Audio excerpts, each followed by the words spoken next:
Pour aider l'élève dans son organisation et organiser ses tâches et ses travaux, il peut être intéressant de lui fournir ou de l'inviter à créer une liste de tâches. Il existe dans Google Feuilles de calcul ou Google Sheets si vous préférez, un modèle qu'on peut retrouver dans la galerie de modèles qui s'appelle liste de tâches. La liste est déjà préprogrammée avec quelques petites fonctions intéressantes. Par exemple, elle fait le total des tâches qui sont indiquées. Si j'ajoute une autre tâche à ma liste, automatiquement, le chiffre vient de changer parce que j'ai maintenant 4 tâches et parce que j'en ai coché une, eh bien, automatiquement, elle me dit qu'il y en a une sur 4 de terminée. J'ai également des petits filtres. Je peux venir double-cliquer et choisir la date dans un calendrier. Ça, c'est déjà tout fait. Moi, ce qui me reste à faire, c'est d'écrire les différentes tâches que j'ai à faire et de les cocher. Et bien sûr, elle se barre lorsque j'ai coché, ce qui est très satisfaisant de pouvoir dire, voilà, je l'ai biffé, elle est faite. Sur le site de la trousse numérique du CSS de Laval, on vous a préparé le même modèle, mais avec un petit extra. Donc, encore une fois, même chose, j'ai mes 5 tâches. Je vous montre d'ailleurs quelques tâches. Il est possible d'ajouter des liens cliquables dans votre liste de tâches dans Google Sheet, par exemple, ici, en ajoutant un lien vers un site comme AlloProf, ajouter un lien vers un formulaire à remplir, inviter les élèves à répondre à une question vidéo sur Flipgrid ou encore mettre une vidéo YouTube et mettre le lien dans la description. On pourrait également leur partager des documents comme par exemple un Google Présentation ou autre. Et il est même possible de lier directement une tâche dans Google Classroom dans leur liste de tâches. Ça va éviter à l'élève de chercher un peu partout pour retrouver l'activité en question. Si je clique, je dois obligatoirement être élève de ce cours pour y avoir accès, sinon on va me dire que je n'ai pas accès à la question en question. Ça peut être bien sûr une question, ça c'est mon exemple, mais ça pourrait être une tâche avec plusieurs documents. Tout ce que vous assignez comme devoir peut être lié. Pour trouver ce lien-là à copier, vous allez aller au bout ici avec les 3 petits points et descendre et copier le lien. Et c'est ce lien que vous allez ajouter à la liste de tâches pour créer un lien direct vers la tâche en question.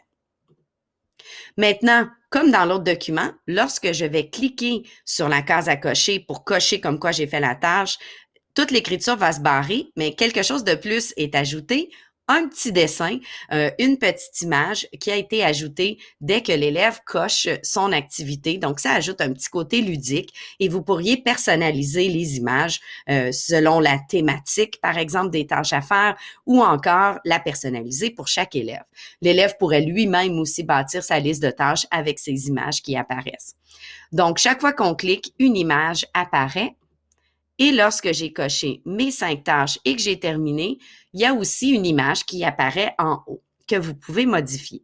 Je vous montre maintenant comment modifier les images avec votre propre copie parce que sur le site de la trousse numérique du CSS de Laval, vous allez pouvoir cliquer et vous faire une copie de ce document-là, mais vous ne voulez pas avoir mon Bitmoji pour tous vos élèves, donc je vous montre comment le changer.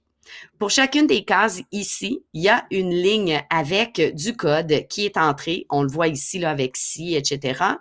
Il va falloir faire attention de ne pas venir modifier tout le reste du code, sinon vous allez recevoir un message d'erreur.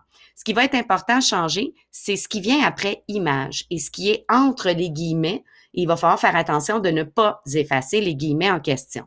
On va avoir besoin d'un lien web pour l'image. Donc, ce ne sont pas des copier-coller, puis on ne va pas insérer une image, mais on va plutôt la lier à un lien web. Donc, c'est ça ici que je vais venir changer. Comment je fais ça?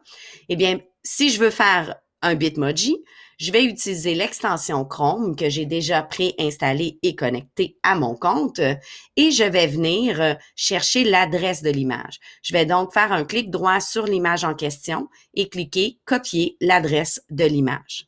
Et c'est cette adresse-là que je vais venir changer ici pour pouvoir modifier le tout. Donc, ça va être important de ne pas remplacer, par exemple, les guillemets. J'ai changé l'image et vous allez voir que l'image a maintenant changé pour Alors c'était bien et c'est mon Bitmoji. Vous aimeriez utiliser d'autres types d'images que des Bitmoji. Par exemple, vous avez des élèves qui sont friands de Minecraft. on va aller chercher des images de Minecraft sur Google Images. Petite astuce, on va venir utiliser la section Outils dans Google Images et on va venir lui demander de nous trouver des images avec un arrière-plan transparent, ce qui sera plus joli dans notre tableau, quoique ce serait tout à fait possible d'utiliser une image pas transparente, c'est simplement qu'on va voir le carré et le contour. Pour respecter le droit d'auteur, je vais aussi venir choisir dans les droits d'usage les licences Creative Commons. En cliquant là-dessus, je vais pouvoir avoir droit à des images qui sont majoritairement libres de droit avec certaines restrictions, mais pour le document en question, on devrait avoir tous les droits. C'est surtout pour des usages commerciaux qu'il faut prendre le temps de lire. Je vais venir ici sur l'image en question et si vous voulez vraiment tous les détails de la licence, voir si vous respectez le droit d'auteur en l'utilisant, vous pourriez cliquer « Détails de la licence » et vous aurez l'information de qu'est-ce qui est permis. Je connais le site Pixabay et l'image vient de ce site. Je sais que c'est des images libres de droit, donc je peux tout à fait venir utiliser mon image. Je vais prendre cette image-là, je vais faire un clic droit et je vais pas copier l'adresse du lien, mais bien copier l'adresse de l'image. Si vous prenez l'adresse du lien ou l'adresse qui se trouve en haut ici, ça ne fonctionnera pas. C'est vraiment copier l'adresse de l'image. Et là, cette fois-ci, je vais pouvoir, par exemple, venir encore une fois, bien sélectionner en faisant attention de ne pas effacer mes guillemets. Si vous les effacez, vous pouvez simplement les remettre. Je vais faire un CTRL-V parce que j'avais déjà copié mon lien. Et maintenant, lorsque l'élève va cliquer, il va avoir accès à un petit élément de Minecraft, j'allais dire un personnage, mais c'est pas un personnage, c'est un cube. Donc, un élément de Minecraft et ça pourrait être tout du Minecraft, ça pourrait être des licornes, ça pourrait être ce que vous voulez. Donc, il faut simplement faire attention de ne pas modifier les autres éléments à part l'adresse de l'image et on peut personnaliser comme on veut.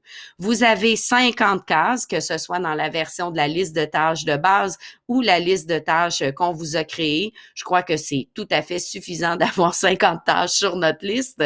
Vous pourrez aussi effacer et ne faire que des listes de 10. Vous pourriez simplement venir enlever les carrés superflus au besoin, quoique c'est pas une nécessité, même s'il y a des carrés blancs en bas. C'est pas la fin du monde. L'outil s'ajuste. Donc, voilà comment modifier une liste de tâches et la personnaliser pour les élèves.